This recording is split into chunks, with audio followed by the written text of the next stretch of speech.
আসসালামু আলাইকুম। আমি এখন রান্না করব অসাধারণ স্বাদের একটা সবজি। এটার নাম হচ্ছে শুক্তো। যারা সবজি পছন্দ করেন একবার এভাবে রান্না করে দেখেন। এত সহজে যে এত মজার একটা সবজি রান্না করা যায়, একবার না বানাই খেলে বুঝবেন না। তো আসেন দেখি শুরু করা যাক। আমি একটা ফ্রাই প্যানের মধ্যে 1 চা চামচ 5 ফোড়ন, 1 চা চামচ জিরা, আস্ত জিরা 5 ফোড়ন, এই দুইটাকে হালকা করে একটু তেলে নিয়ে গুঁড়া করে নিব। এই মিনিট খানেক ভাজা হইলেই আমি চুলা থেকে এটা উঠাই নিয়ে এখন আমি এটাকে পোড়া কোনো লাভ নাই, এটাকে আমি ঠান্ডা করে গুঁড়া করে নিব।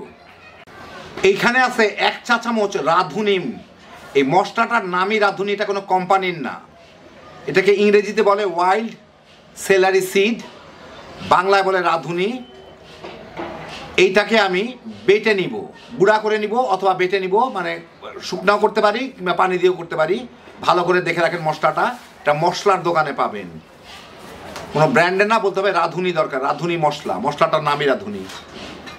একটা লম্বা বেগুন কেটে নিচ্ছি এরকম করে, এটার মধ্যে আমি একটু লবণ হলুদ মেখে রাখবো, তারপর আমার ভেজে নিতে হবে। একটু পরে এগুলো ভালো মতোই ছড়া যাবে,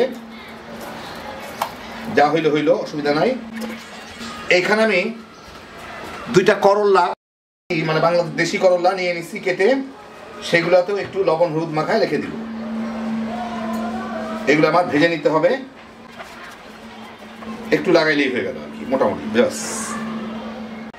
আমি এখন একটা কড়াই একটু সরিষার তেল গরম করে তার মধ্যে কয়টা মাসকলাইয়ের বড়ি, যেগুলোকে মাসকলাইয়ের বড়ি বলে, এই বড়িগুলো আমি ভেজে নিব। এগুলো ঘরেও তৈরি করতে পারেন, অনেকে জানেন কি করে তৈরি করতে হয়, অথবা বাজার থেকেও কিনে নিতে পারেন। বাজার কিংবা ফেরিওয়ালাদের কাছে, যারা মশলা বিক্রি করে, ডাইল টাইল বিক্রি করে, তাদের কাছে পাওয়া যায়, বাজারেও মুদির দোকানে পাবেন। এই মিনিট 1.5-2 মধ্যে একটু বাদামি করে ভাজা হইলে আমি এগুলোকে উঠাই ফেলি। দেখেন মোটামুটি ভালোই বাদামি হয়ে গেছে। এখন এই একই তেলে আমি করলা কয়টা দিয়ে একটু ভেজে নিব। এই মিনিট 2-3 ভাজলেই মোটামুটি ভাবে বাদামি অত হওয়ার দরকার নাই, যেটুকু হয়েছে আমার চলবে। একটু ভাজা ভাজা হইলে আমি এগুলোকে উঠাই ফেলবো। আমি কিন্তু সরষের তেলে রান্না করতেছি। এখন এর মধ্যে বেগুনটুকু দিয়ে ভেজে নিব।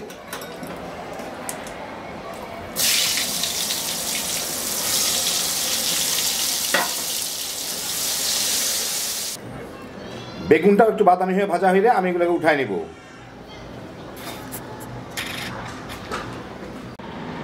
এখন সেই একই তেলে আমি 2টা শুকনা মরিচ, একটা তেজপাতা, আর প্রায় 1 চা চামচের থেকে একটু কম 5 ফোড়ন, এটা দিয়ে অল্প একটু ভেজে নিব। শুধু 5 ফোড়নের ফ্লেভারটা আসা পর্যন্ত।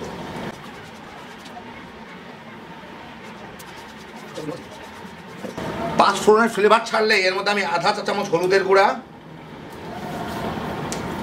একটু লবণ দিয়ে দিব, দিয়ে একটু মেখে নিয়েই এর মধ্যে আমি দিয়ে দিচ্ছি সবজি। এখানে আছে সজনা, সাজনা যেটা হোক, পেঁপে, সিম, আলু, কাঁচা কলা আর গাজর দিয়ে আমি এগুলোকে একটু ভেজে নিব।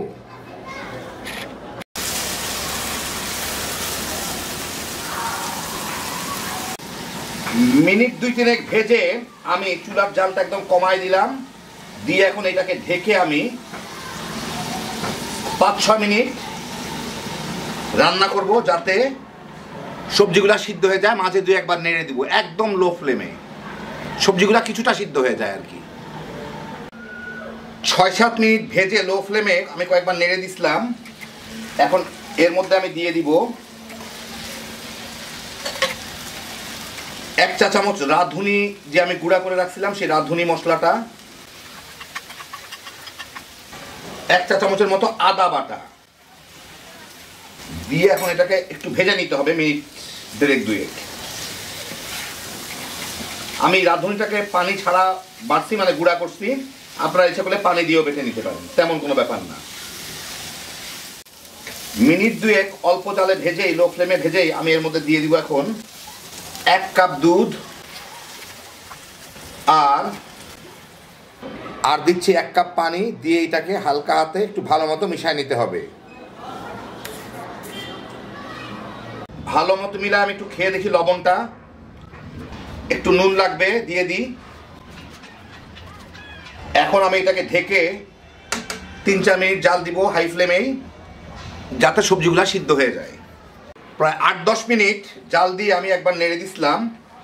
সবজিগুলো মোটামুটি সবাই পুরাটাই সিদ্ধ হয়ে গেছে, কলাগুলো ভেঙে যাচ্ছে। যাই হোক, এখন আমি এর মধ্যে দিয়ে দিব এই যে ভেজে রাখা বড়ি, ভেজে রাখা করলা, ভেজে রাখা বেগুন। একই সাথে দিয়ে দিচ্ছি যে ওই 5 ফোড়নার জিরা যে আমি ভেজে রাখছিলাম তার থেকে পরিমাণ মতো, প্রায় অর্ধেকটা দিচ্ছি আমি। দিয়ে এটার সাথে একটু ভালো মতো মিশায় নিই হালকা হাতে। এখন ভেঙে যাওয়ার সম্ভাবনা আছে আগের তরকারিগুলা। ভালো করে মিলাই দিলাম। বড়িগুলাকে সিদ্ধ হওয়ার জন্য একটু ঠেলে ঠুলে পানির নিচে দিয়ে দিলাম, মানে ঝোলের নিচে। এখন আমি এটাকে ঢেকে কয়েক মিনিট রান্না করব, যাতে বড়িটা সিদ্ধ হয়ে যায়। বেগুন আর করলা মোটামুটিভাবে সিদ্ধ হয়েই আছে। 8-10 মিনিট পরে আমি এখন, ঝোলটাও কমে যাচ্ছে, আমি এর মধ্যে 1 চা চামচের মতো ঘি মিলাই দিব।